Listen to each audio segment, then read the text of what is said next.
에베소서 4장 11절에서 16절까지 하나님 말씀을 제가 다 봉독해 드리겠습니다.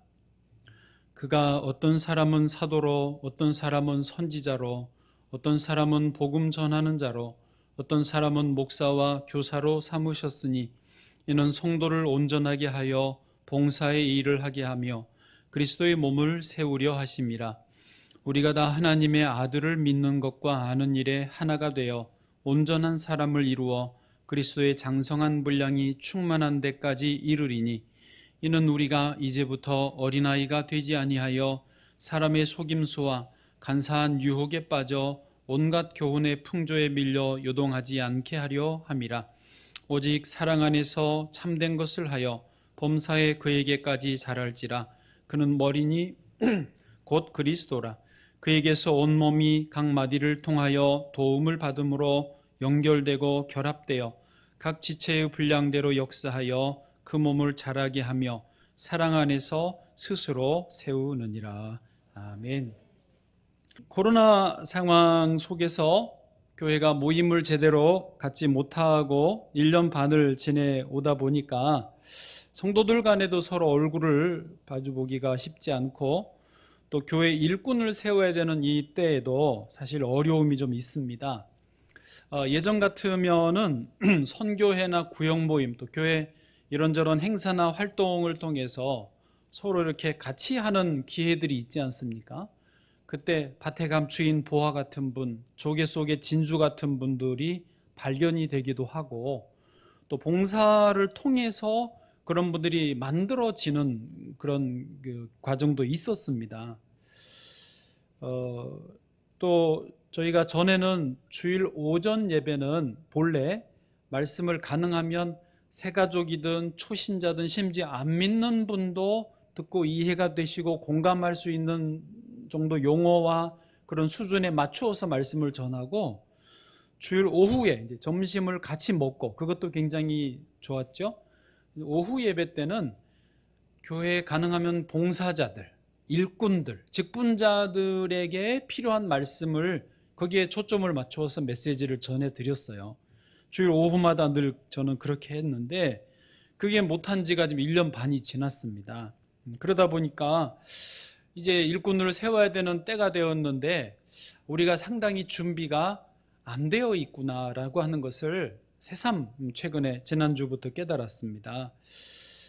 그 전부터요, 이걸 준비하면서. 그래서 오늘은 말씀을 교회 일꾼을 세우시는 목적이라고 하면서 예전 같으면 오후 예배 때 했을 말씀을 오늘 오전에 좀 나누게 되는 것을 양해를 해 주시고 그래도 오전 예배로 충분히 누구든지 소화하실 수 있는 말씀이 되리라고 믿습니다. 아멘. 아멘. 저희 교회는 대체로 2년, 3년에 한 번씩 새 일꾼들을 세워왔습니다. 이번에 코로나 때문에 거의 4년 만에 지금 세우는 셈이고요. 혹시 이제 뭐 다 그렇지는 않겠지만 대부분 지금 한국 교회들이 일꾼을 세우고 싶어도 세울 분이 없어서 못 세우는 경우들도 제법 많은데 그에 비하면 저희 교회는 굉장히 감사한 상황이고 다 하나님의 은혜인 줄로 믿습니다.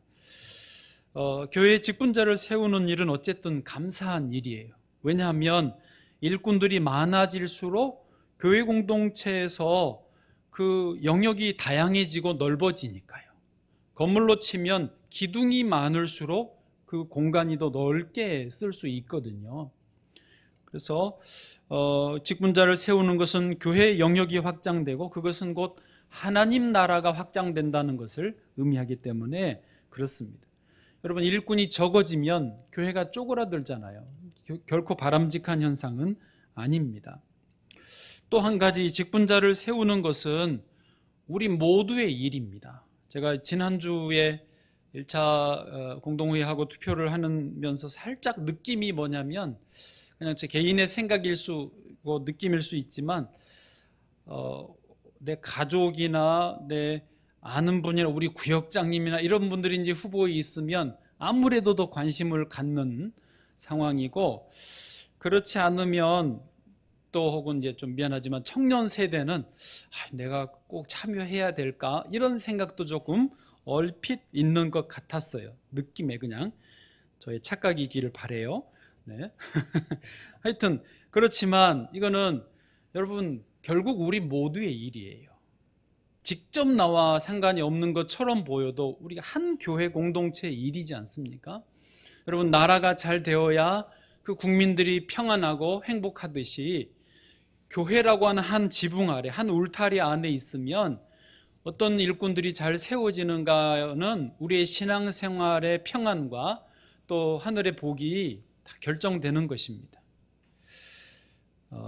그러므로 우리 모두의 일로 직분자를 세우는 일에 참여해 주시기를 부탁을 드립니다. 자, 이제 서론으로 들어가면요. 교회 일꾼을 누가 세우는가 하는 것입니다. 이걸 좀 짚고 가야 될 것 같아요. 교회 일꾼을 누가 세우는가? 교회 일꾼은 사람들이 세우는가? 아니라는 거죠. 오직 주님이 주의 일꾼들을 세우시는 것입니다. 아멘. 오늘 본문의 11절 말씀 같이 소리내서 읽어보겠습니다. 시작. 그가 어떤 사람은 사도로, 어떤 사람은 선지자로, 어떤 사람은 복음 전하는 자로, 어떤 사람은 목사와 교사로 삼으셨으니. 아멘. 거기 시작에 그가는 그리스도를 말하시죠. 예수 그리스도 주님께서 이런저런 직분자들을 삼으셨다, 즉 세우셨다라는 말씀입니다. 여러분 저를 이양재 목사를 여기 명성비전교회 담임 목사로 주님이 세우신 것을 여러분 혹시 믿으십니까? 감사합니다. 저도 제가 여기 목사로 세워진 줄을 확실히 믿습니다. 저는 제가 아프리카 에티오피아에 선교사로 가게 된 것도 주님이 보내셨다는 것을 믿고 또 지금은 이곳 사당동에서 명성비전교회를 섬기게 된 것이 주님이 세우셨음을 저는 믿습니다. 그래서 주님이 세우셨다고 믿기 때문에 제가 이 목회직을 함부로 못하는 거예요. 함부로 던질 수도 없고 맡고 있으면서 대충 할 수도 없고 내 마음대로 못하는 거예요. 왜요? 주님이 세우셨기 때문에. 그렇죠. 마찬가지로 여러분이 교사이시라면, 찬양대시라면, 어떤 구역장이시라면, 이제 직분으로는 장로, 권사, 안수 집사님의 직분을 맡으셨다면 누가 세우셨어요? 주님이 세우셨다라고 하는 것이죠. 똑같은 거 아닙니까? 목사만 주님이 세우고 다른 분들은 사람이 세우는 겁니까? 그럴 수 없죠. 다 주님이 주님의 일꾼들을 골고루 세우시는 거니까요. 그래서 이것을 주님이 세우셨다라고 하는 차원에서 이것을 부르심이라고 하고 조금 고상한 말로 소명이라고 합니다. 소명 들어보셨죠? 소명이 부르심이라는 그 뜻인데요. 그래서 우리 모두는 어느 파트의 부르심을 받았든지 소명을 받은 거예요. 확인하는 차원에서 소명에는요, 두 차원이 있습니다. 이 두 차원이 다 맞아 떨어져야 이제 그 온전한 부르심이 되는 건데요. 첫째는 내적 소명 혹은 내적 부르심이에요. 또 하나는 외적 소명. 그러니까 즉 내적 소명과 외적 소명이 다 있어야 그 자리에 세움을 받는 거예요. 내적 소명이라는 것은 뭐냐? 내 안에서 주님이 부르시는 것이죠. 예를 들어서 아직 현재 장로님이 아니신데 혼자 괜히 그런 생각이 든다고 해봐요. 내가 부족하지만 만약에 내가 장로의 직분을 받은다면 내가 이렇게 헌신되고 이렇게 더 충성되고 이런 모양으로 섬기면 좋겠다. 이런 괜히 혼자 그런 생각을 해요. 그게 뭐냐면 성령님이 내 안에서 지금 부르시고 있는 거예요. 그 장로직에 대해서. 현재 찬양대가 아닌데 가운을 입고 저 앞에서 찬양을 하면 얼마나 좋을까? 좋아 보인다. 나도 언제 저기 찬양대 할 수 있지? 아직은 부족해. 난 아직 노래를 잘 못해. 언젠가는 하면 좋겠다. 이런 감동이 있으면 그게 내적 소명이에요. 제가 대학생 시절에 일반대를 다녔을 때인데요. 영문도 모르고 영문과를 다니고 있었는데 저 혼자 생각에 이제 교회를 열심히 다니고 있었으니까 혼자 무슨 생각을 했냐면 내가 이제 그때 당시에 젊은 시각에 그래요. 목사님들 중에 이제 부정적인 사례들이 좀 있잖아요. 젊을 때는 그게 더 잘 보입니다. 내가 저런 목사님처럼 부정적인 사례처럼 나도 그렇게 안 될 자신이 없어서 나는 신학교 안 갈 거야. 누가 물어봤나? 누가 너 신학교 가라고 그랬나? 그러지도 않았어요. 그래서 저 혼자 나는 저렇게 안 되고 싶어서 신학교 안 갈 거야 라고 혼자 생각하는 거예요. 왜 혼자 사양하는 거예요? 그런데 알고 보니까 그 시대의 저 또래들 청년들이 똑같이 그런 생각을 하는 건 아니에요. 신학교를 가고 안 가고 생각을 혼자 하고 있는 거는 주님이 제 마음 안에 계속 감동을 주시는 거였죠. 신학교 갈래? 안 갈래? 너 목회직을 좀 감당해 볼래? 저 자신 없어요. 저렇게 안 될 자신이 없어요. 더 잘할 자신이 없어요. 괜히 혼자 그러면서 주님이 제 안에 있는 소명, 부르심을 완성해 가시는 과정이었던 거죠. 예. 여러분, 어쨌든 어떤 봉사 자리를 바라보시면서 직분을 보면서 긍정의 생각이든 부정의 생각이든 있는 거는요, 내적 소명이 지금 꿈틀대는 거예요. 또 하나는 외적 소명이라고 그랬죠. 외적 소명은 말 그대로 이제 외부에서 나를 부르시는 거죠. 예를 들면 교회에서 이렇게 직분자를 뽑을 때 공동회 투표를 하지 않습니까? 이게 교인들이 투표를 통해서 외적으로 불러주시는 거예요. 공동체가 나를 불러주는 거예요. 그래서 이 두 가지가 같이 맞아 떨어지면 세움을 받는 거죠. 저도 목사가 이제 내적으로 목회자 되겠다라고 내적으로 확인이 되고부터 신학교 신대원 입학 준비를 했어요.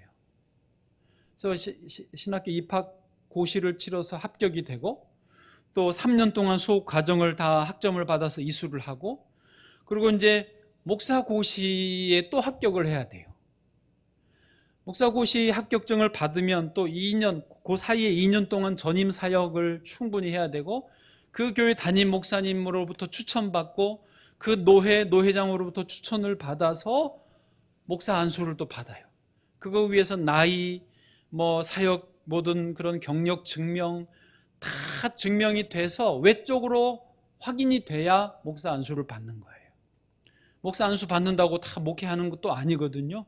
이렇게 저처럼 선교지를 갔든지 명성비전교회 담임 목사로 청빙을 받아서 또 목회를 할 수 있는 그 과정이 있어요.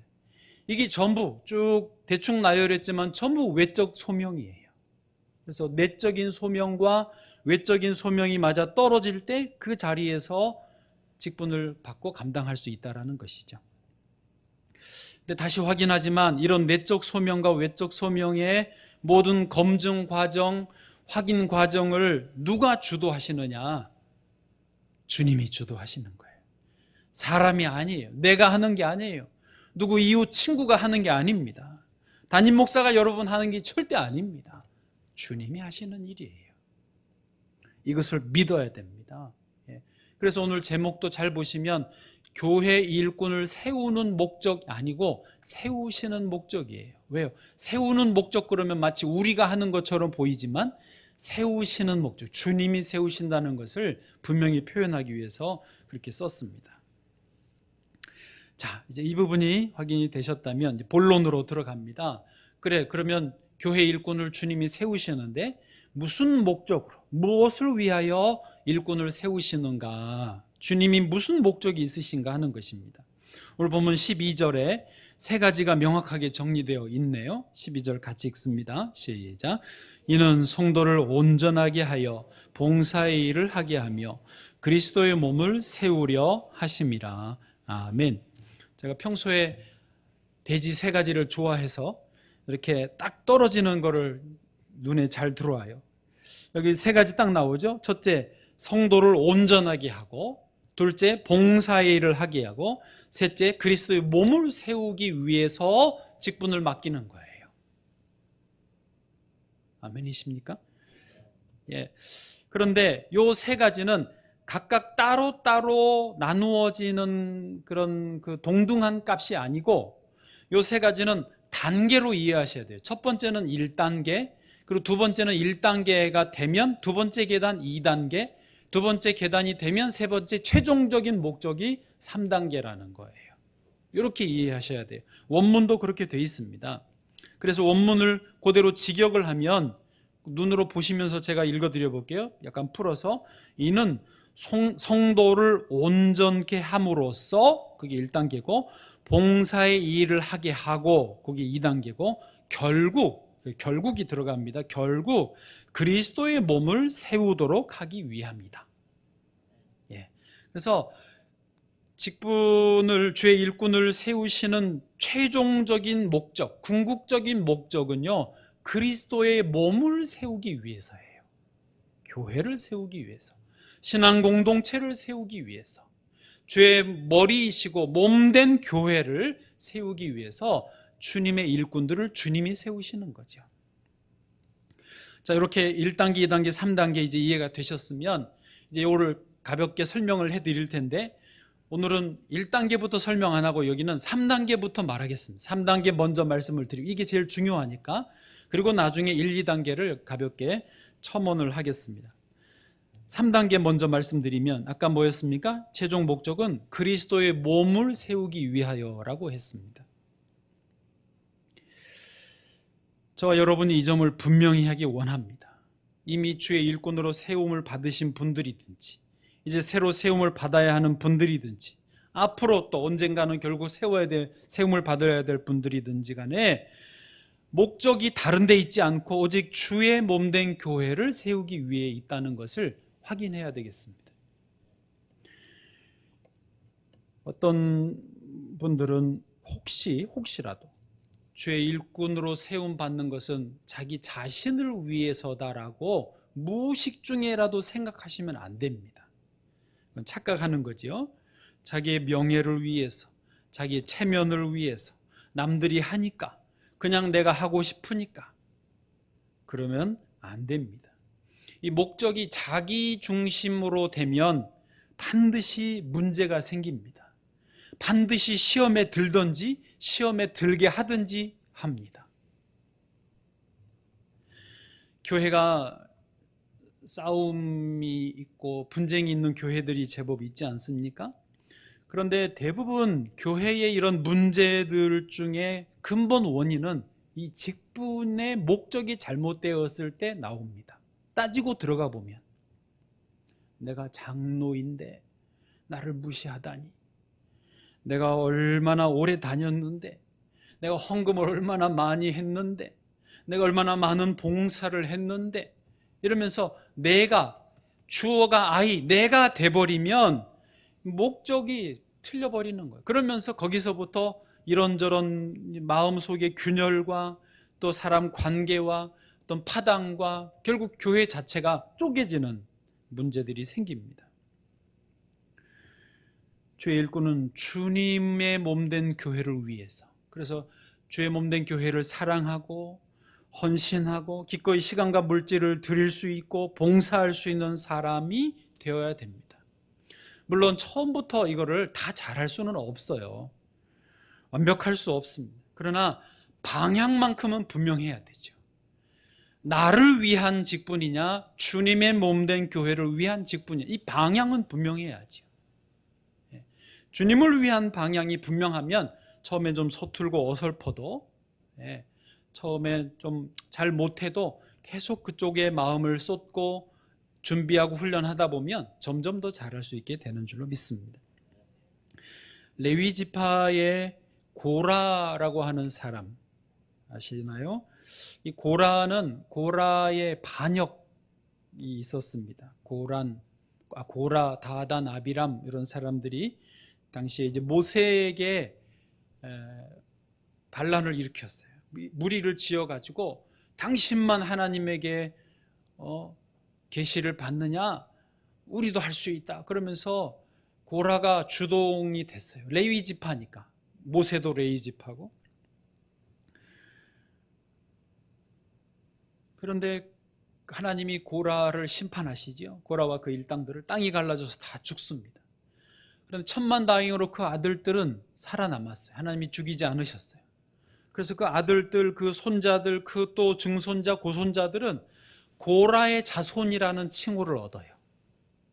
그게 얼핏 보면 반역자의 후손인데 그 고라의 자손이 나중에는 굉장히 아름다운 이름이 됩니다. 왜냐하면 그 후손들이 이제 레위 지파니까 성전 문지기직을 맡았는데 그들은 그건 세습이에요. 대대로 그 직분을 감당하는데 이들이 너무너무 잘 감당하는 거예요. 성전 문지기로 성전을 사랑하고 대대로 할아버지도 아버지도 아들도 손자 후대도 다 성전 문지기이면서 성전을 그렇게 사랑하고 충성하는 거예요. 그래서 처음에 고라 자손이 반역자의 후손 이런 이미지였다가 나중에는 충성된 자들의 후손으로 이미지가 바뀌는 거죠. 시편 84편이 고라 자손의 시편입니다. 한번 잠깐 부분만 읽어보시면 1절 2절 만군의 여호와여 주의 장막이 어찌 그리 사랑스러운지요. 2절은 같이요. 내 영혼이 여호와의 궁정을 사모하여 쇠약하며 내가 내 마음과 육체가 살아계시는 하나님께 부르짖나이다. 아멘. 얼마나 성전을 사랑하는지요. 그 문지기 그게 뭐라고 평생을 또 자자손손을 그 직분을 감당하는 거예요. 그렇게 성전을 사랑해요. 10절에서는요 주의 궁정에서의 한 날이 다른 곳에서의 첫날보다 나은즉 악인의 장막에 사는 것보다 내 하나님의 성전의 문지기로 있는 것이 좋사오니. 아멘. 여러분 지금도 이런 분들이 주의 일꾼들이 되어야 됩니다. 아멘이 왜 이러십니까? 또 이미 주의 일꾼으로 세워진 분들이 더욱 이래야 될 줄로 믿습니다. 새벽이나 밤이나 교회에 일 있으면 뛰어오는 거예요. 늘 마음이 교회에 있고 성전에 있고 믿음의 사람들에게 있고 신앙 공동체에 있어야 되는 거예요. 그거 하라고 일꾼 세운 거예요. 직분은 받아놓고 이제 나는 권사니까 나 이제 장로 땄으니까 무슨 티켓 따듯이 땄으니까 내 할 일 또 하고 돌아다니고 시간 나면 와서 하고 시간 안 나면 바쁘다고 난 못한다고. 그게 아닙니다.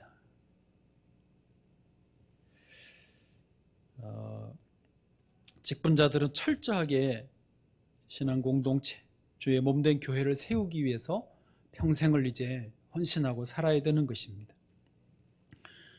아멘이 형 거시기 하죠? 네. 지난 목요일 날 새벽에 미국의 마이애미에서 아파트가 12층짜리가 무너져 내리는 것 뉴스에서 보셨을 것입니다. 우리나라의 삼풍백화점 또 성수대교 무너질 때 저희 참 창피하고 너무 놀라고 그랬는데 세상에 미국에서도 그런 일이 있다니 참 이게 좀 상당한 충격이었습니다. 150명 이상이 실종되고 12층인데 그쪽 라인 두 동 라인인지 하여튼 55채가 붕괴가 됐습니다. 영상으로 보니까 그냥 그대로 무너져 버리던데요. 무너지는 게 뭐 이렇게 서서히 시간을 두는 게 아니라 훅 무너져 버렸습니다. 왜 무너졌느냐 원인을 지금 분석하는 중이라고 하는데 아직 안 나왔습니다만은 나오는 말은 뭐냐면 해마다 그 지반이 그 땅 그 기초 지반이 2mm씩 내려앉았대. 해마다. 계속. 그리고 또 하나는 이제 지은 지가 40년이 됐고 처음에 그 땅이 습지였는데 그걸 메꾸어 가지고 그 위에 지었대요. 그리고 또 계속해서 이런저런 삐걱거리는 소리들이 들렸다라는 거예요. 어쨌든 원인이 뭔지 정확히는 아직은 안 나왔지만 확실한 것은 우리가 지금 뭐 그냥 모르지만 확실한 것은 뭐냐면 기초가 문제였던지 이 건물 자체를 12층을 떠받치는 기둥, 들보와 기둥 이게 문제였던지 아닙니까? 그러니까 이게 힘을 못 받으니까 어쨌든 와르르 무너진 거잖아요. 교회로 치면 교회의 기초는 문제가 없어요. 왜요? 반석이신 예수 그리스도가 계시니까. 그래서 교회의 기초는요, 예수님만 우리가 잘 믿고 부르면 문제가 없어요. 그럼 교회는 혹시 무너지면 기둥인 거죠. 문제라면. 기둥이 뭐예요? 직분자들이 기둥이에요. 여러분, 서서히 기둥들이 하나둘씩 문제가 생기고 뭐 넘어지고 부서지고 깨지고 녹슬고 있기는 있는데 제 역할을 감당을 못하면 티가 안 날 수 있습니다. 처음에는. 그게 사인들을 보내겠지요. 여기도 계속 삐걱거리는 소리가 났다고 그랬으니, 그러다 그래도 계속 기둥들이 제 역할을 못하면 어느 이상 되면 순식간에 와르르 무너지는 거예요. 교회가 그럴 수 있어요. 그렇게 놓고 치면 기둥들이 제 역할을 잘 감당하는 것, 그게 그리스도의 몸을 잘 세우는 그 역할을 하는 것이죠. 중국에 몇 년 전에 갔는데 이제는 해외여행 좀 가고 싶어요. 하도 안 갔더니. 여러분도 그러시죠? 그 시장, 짝퉁 시장이 있더만요. 그 가보셨어요 혹시? 예? 이유에 있어요? 이유는 어디예요? 하여튼 네, 그게 갔더니 진짜 그 짝퉁 백들이 많더만요. 우리는 봐서 모르겠어요. 그냥 짝퉁이라고 보니까 짝퉁 같고 구별이 잘 안 됩니다. 거의 가격이 한 뭐 10% 20%대면 사요. 원 가격에. 거기서도 또 깎이면 많이 깎을 수 있겠어요. 그런데 살만한 사람은 또 더 안쪽 방으로 데리고 갑니다. 여기는 진짜 같은 짝퉁을 그 안에 넣어놨어요. 그래서 가격이 좀 더 비싸. 한 30% 정도는 줘야 돼요. 원 가격에. 거기서는 진짜 저는 구별이 안 되겠어요. 예. 같이 갔던 분들이, 특히 여자분들은요, 정신을 못 차려요. 저희 아내도 막 그러길래 제가 바람을 빼느니라고 힘들었습니다.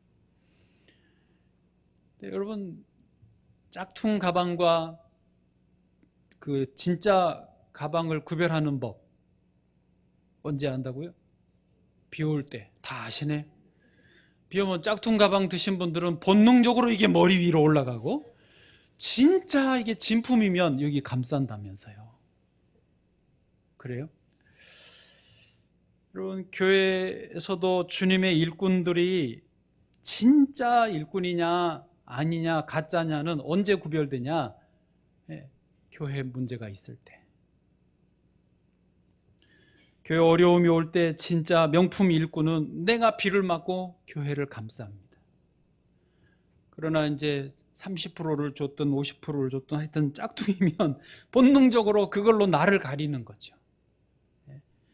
교회를 방패막이 삼고 나를 보호하려고 하는 거예요. 여러분, 성도 입장에서 어떤 교회 다니고 싶으세요? 다 같은 마음 아닙니까? 참 귀한 일꾼들이 있어서 교회를 지키고 보호하고 본인 좀 희생이 돼도 그런 분들이 많은 교회에 다니는 게 우리의 자부심이죠. 우리의 기쁨이고 감사한 일이죠. 우리 교회가 그런 교회 되기를 원합니다. 또 하나, 그리스도의 몸을 세우는 일꾼들이 많아지면 놀랍게도 교회 밖에 있는 사람들, 예를 들면 이 지역에 교회 안 다니는 분들이 그 교회를 다 알아봐요. 저도 그런 말을 듣습니다. 교회 안 다니는 분들이 저한테 말해요. 저기 교회는 교인들이 있는지 없는지 모르겠어요. 통 사람이 안 보여요. 뭐 아무것도 안 해요. 뭐 이런 말도 하고, 또 이제 뭐 저가 아시니까, 저를 아시니까 그런지 몰라도 명성비전교회는 괜찮다고. 명성비전교회 여기서 뭐 행사해도 내가 다 막아줄 테니까 누가 민원 놈 나한테 말하라고 막 자기 백도 없으시면서 할아버지가 막 그러세요. 갈 때마다 항상 그 말씀을 하고 가세요. 여러분, 그것처럼 교회가 건강하고 좋은 일꾼들이 많으면서 온전하게 서면은요, 주님의 사랑이 그들에게 전해지는 거예요. 그리스도의 복음의 선한 영향력이 그들에게 전해지고요, 그들의 영혼이 살아나는 역사가 있는 것입니다. 그래서 교회가 잘 돼야 돼요. 교회가 잘 되려면 일꾼들이 잘 서야 되는 거죠. 우리 명성비전교회가 이 지역 사회 안에서 선한 영향력을 많이 끼치는 교회 되기를 간절히 소원합니다. 자, 이게 일꾼들을 세우시는 궁극적인 목적입니다. 이제 아까 말씀드린 대로 1단계와 2단계를 한번 확인만 하겠습니다. 이제 1단계로 가면은요, 1단계는 성도를 온전케 하기 위해서라고 했습니다. 그러니까 직분자를 세우시는 그 첫 번째 단계의 목적은 성도를 온전케 하기 위해서, 직분자로 세워지는 그분도 온전하고 그분들 덕택에 직분자가 아닌 분들도 온전케 하기 위해서 직분자를 세우는 거예요. 목사도 당연히 거기에 포함되고요. 그런데 여기 온전하다, 온전케 하다, 온전이란 뜻이 뭐냐면 헬라어로 카타르티스몬인데 정확하게 뜻을 직역으로 풀이하면 원래 있던 자리에 되돌리다라는 뜻입니다. 온전하다라는 말이 원래 있어야 될 자리에 되돌려 놓다, 그게 온전하다는 뜻이에요. 그러니까 의학 용어인데 뼈가 이렇게 어긋나가지고 제 어깨가 한번 빠진 적이 있었거든요. 왼쪽 어깨가 어릴 때. 그럼 뼈조골에 가서 이거를 맞춰요. 넣었다 뺐다 해가지고 저는 1시간 동안 거의 죽을 뻔했는데 약간 그분이 사입이셔가지고 하여튼 어쨌든 제자리에 돌아와서 이게 쓸 수 있게 됐잖아요. 요게 이 온전하다는 뜻이에요. 이해되시죠?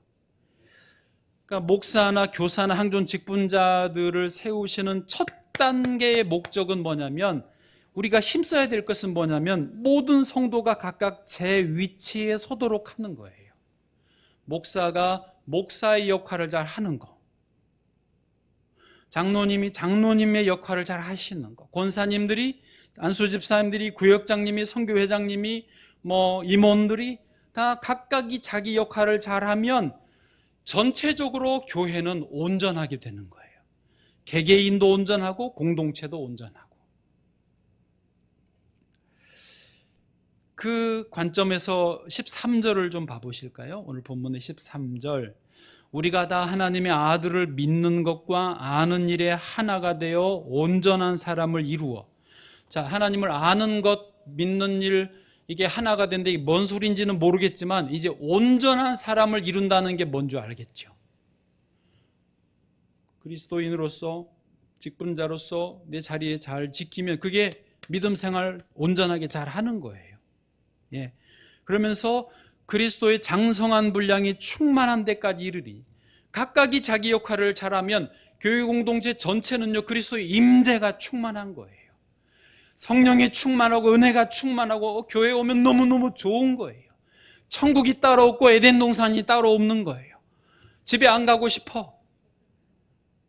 다 자기 제자리를 지키고 있으니까. 또 14절도요. 이단 사입이 세상 풍조에 휩쓸리지 않습니다.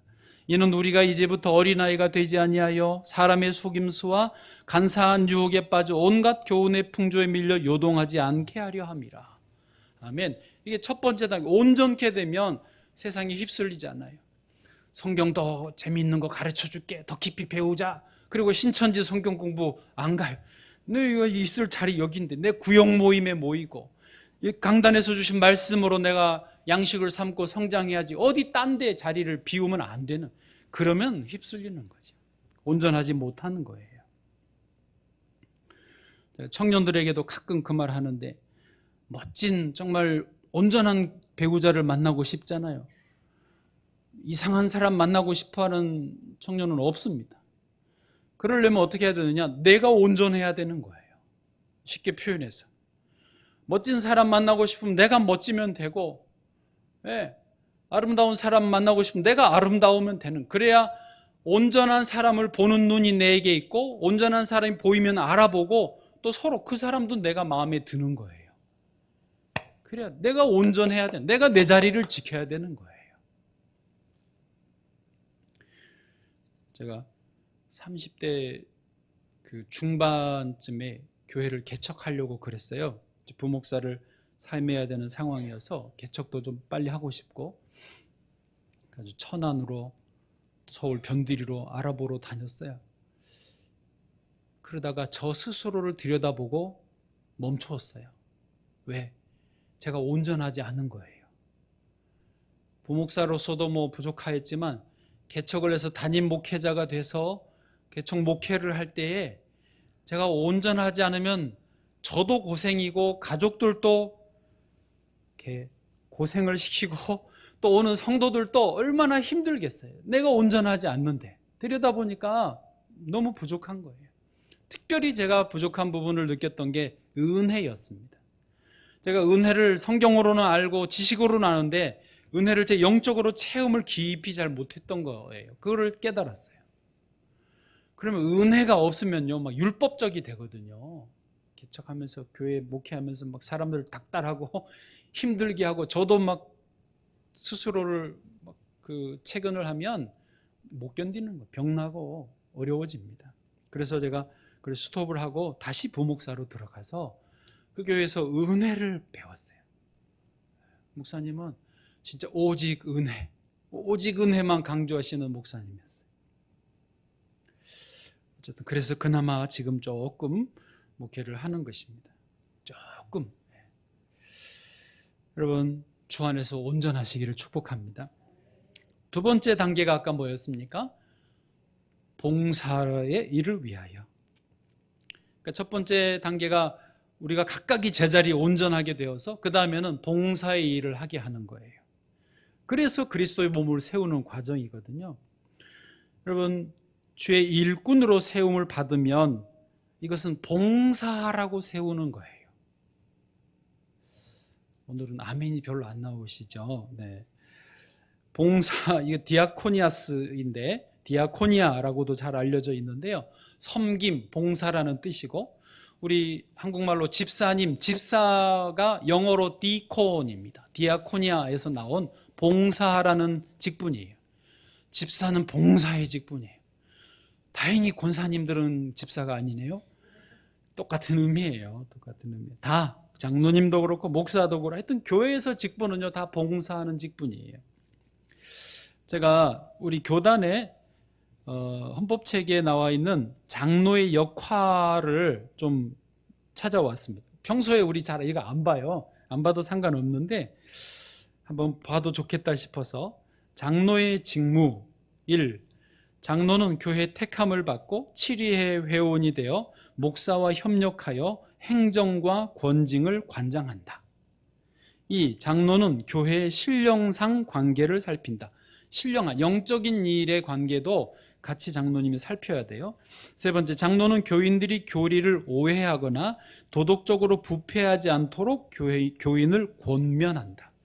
그러니까 교리적으로나 도덕적으로 문제 생기지 않도록 늘 교인들을 잘 살피고, 잘못 가면 그거 아니야, 그렇게 가면 안 돼, 이렇게 해야 돼, 그렇게 도덕적으로 문제 있으면 조심스럽게 권면해서 바로 가도록 하는 역할이 장로님의 역할이에요.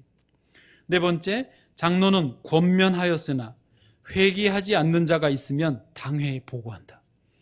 네, 보고해야 돼요. 여기에 장로님이 봉사를 하는 그 영역이 이런 영역이라는 거예요. 그러면 집사는 어떤 역할을, 봉사를 하시느냐? 들어보세요. 집사는 교회 택함을 받고 재직회 회원이 되며 교회를 봉사하고, 좀 뭉뚱그려서 봉사하고, 헌금을 수납하며, 재정 관련, 그리고 구제에 관한 일을 담당한다. 초대교회 7 안수 집사님들이 구제를 담당했잖아요. 사도들 대신. 그 일을 특정을 해준 것입니다. 여러 교회 봉사, 헌금 수납, 구제에 관한 일 담당. 이게 안수 집사님들에게 분명하게 주어진 일입니다. 그러면 권사의 직무도 있어요. 권사의 직무. 권사는 교회 택함을 받고 재직회 회원이 되며 교역자를 도와 궁핍한 자와 환난당한 교우를 신방하고 위로하며 교회의 덕을 세우기 위해 힘쓴다. 궁핍한 자, 환난당한 자, 교우들을 신방하고 위로하고 교회의 덕을 세우기 위해 힘쓴다. 이게 그 주어진 권사님들의 영역입니다. 제가 목사의 직무도 일부러 찾아왔어요. 안 궁금하세요? 목사의 직무. 목사는 하나님의 말씀으로 교훈하며 성례를 거행하고 교인을 축복하며 장로와 협력하여 치리권을 행사한다. 아멘. 왜 거기서만 아멘 하세요? 네. 이렇게 우리에게 하나님이 법적으로도 주어지신 직무의 영역들이 있어요. 이게 다 근데 분명한 것은 봉사직이라는 거죠. 섬기는 직이라는 거예요. 제가 참 감사하게 생각했던 것은, 저희가 와서 여기 이제 만 12년 됐는데, 그 전에 세워지신 직분자들도 계셨지만 제가 와서 3번 직분자들을 세웠습니다. 그런데 쭉 좀 따져보니까 돌아가신 분 빼고는 다 기둥의 역할을 충성되이 잘 감당하고 계시는 거예요. 얼마나 감사한지 몰라요. 여러분, 한국 교회에 문제가 있으면 대부분 근본은 직분의 문제입니다. 무슨 말이냐면 직분자들이 자기 역할을 잘 감당 못함으로 인해서 교회에 어려움이 생기는. 그래서 어느 교회는 이제 좀 앞서 나가는 교회는 직분자들의 임기제를 만들어요, 제도를. 그래서 6년 봉사하고 1년 쉬고 안식년. 그 다음에 다시 또 2번째 텀에 봉사 시작할 때는 재신임 투표를 하게 하든지 아니면 그냥 들어가든지 이런 임기제를 두는 거예요. 어느 교회는 그냥 직분 때문에 시험 들고 그러니까 연수되고 나이 되면 그냥 직분을 다 줘. 권사님, 안수집사님 또 더 되면 장로님 세워드리고 실제로 교회 운영은 교회 운영위원회를 만들어서 교회를 돌려요. 운영을 하는 거예요. 그래서 직분에 시험 들 거 없이 다 주고 그냥 운영위원회를 하거든요. 그런데 여러분 솔직히 이것도 문제가 많습니다. 왜냐하면 사실은 임기제든 운영위원회 제도든 원래 직분자들이 주님을 위하여서 제대로 자기 역할들을 온전하게 자기 자리를 지키면 이런 다른 제도를 만들 필요가 없어요. 원래 주님이 성경에서 주신 직분들이 있고 그 헌법에서 우리가 교단에서 정해놓은 게 있는데 제 역할을 감당하면 아무 문제 없는 거를 이게 안 되니까 대안적으로 임기제든 운영위원회 제도든 만드는 거잖아요. 그렇잖아요. 여보세요? 네. 대안학교가 왜 생겨요? 정규학교가 제대로 역할을 못하니까 대안학교들이 많이 생기는 거 아니겠습니까? 정규학교가 역할을 잘 감당하면 왜 대안학교가 생기겠어요? 안 그래요, 선생님? 고마워요. 끄떡끄떡해졌어요. 그래서 하나님이 세우신 직분을 우리가 원래대로 잘 감당하면 다른 게 필요 없고요. 또 다른 것도 사실은 그 제도 나름대로 문제는 또 있어요. 언제나 있어요. 그래서 주님이 주신 그 목적에 충실하게 잘 감당하면 교회는 건강하게 설 줄로 믿습니다. 여러분, 기독교의 리더십은 섬김의 리더십이에요. 그래서 교회 안에서 이런 섬김과 봉사를 훈련받은 분들이 보면 세상에서도 지도자들이 됩니다. 일을 해도 잘하시고요. 사업을 해도 잘 되시고요. 왜? 세상도 사실은 잘 섬길 사람들을 찾거든요. 그래서 교회에서 이 DNA를 충분히 훈련받으면 청년들도 어린아이들도 다 크면 다 지도자들이 돼요. 보면 그런 사람들이 많아요. 교회 출신들이 많아요. 어려서부터 배웠으니까. 우리 교회가 우리 직분자들을 잘 세우고 또 세워진 귀한 직분자들이 잘 감당하셔서 하나님 나라, 주의 그리스도의 몸된 교회를 더 잘 세워가는 건강한 교회 되기를 축복합니다.